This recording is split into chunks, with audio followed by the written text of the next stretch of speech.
a few comments. I have to give Sonia a lot of credit because we were late getting into the room, and she really scrambled, and everyone jumped in and helped set up the table. And I didn't look at the clock exactly, but if we didn't start right at 6, I'm sure it was very close to 6. And I really appreciate everyone jumping in and helping to get things lined out. But you were right there and Johnny on the spot and ready to move us along. I really enjoyed the tone of the meeting tonight. It was very lighthearted. Accolades to Sherry for setting the stage and giving us lots of tips about dog days and dogs and stars. And I loved her transitions with the way you moved things along from one point to the next and used key words to tell us you were transitioning from one point to the next. Mark cracked me up today a couple of times, both with his initial humor. I thought your humor was very appropriate for our club, the way you found something that used words and used the play on words, and it was just delightful and, of course, very appropriate. And, of course, the table topics were very challenging, but they were fun. And that's what table topics, of course, is all about, to challenge us, help us to stretch, and, again, get through the process. I have a couple of suggestions, and this may sound a little odd or quizzical, but tonight I'm going to talk a little bit about name tags.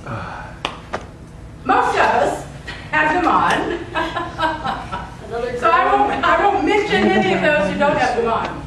But someone taught me one time that it's really best to have the name tags on the right side of your chest, because when you shake hands with someone, it creates a line where they can follow your handshake right on up to your name tag.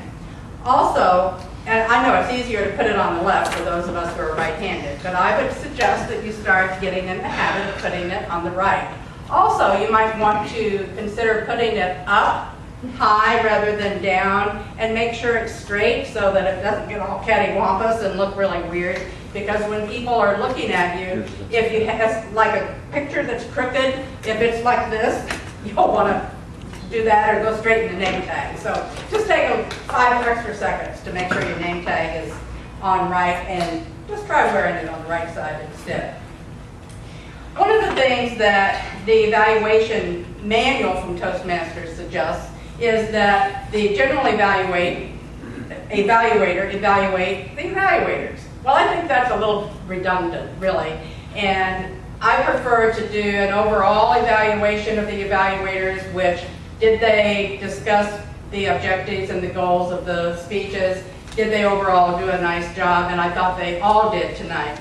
And one of the things that is very helpful with the evaluations is when we're listening as audience members, not necessarily our own speeches, but we always learn, no matter who the evaluation is for. We pick up tips and techniques that also help us in our own speeches as well.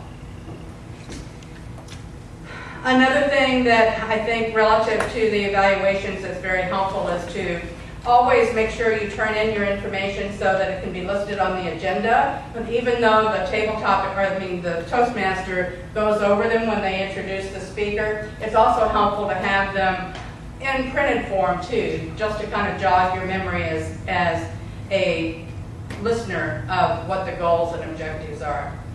Great meeting tonight. I'm glad I came. I hope you're glad you came. Paul, I hope you'll come back again. And with that, I'll turn, let's see, do we need to vote? Or do I do that? I forgot. No. Okay, I'll turn control of the meeting back to our illustrious Toastmaster.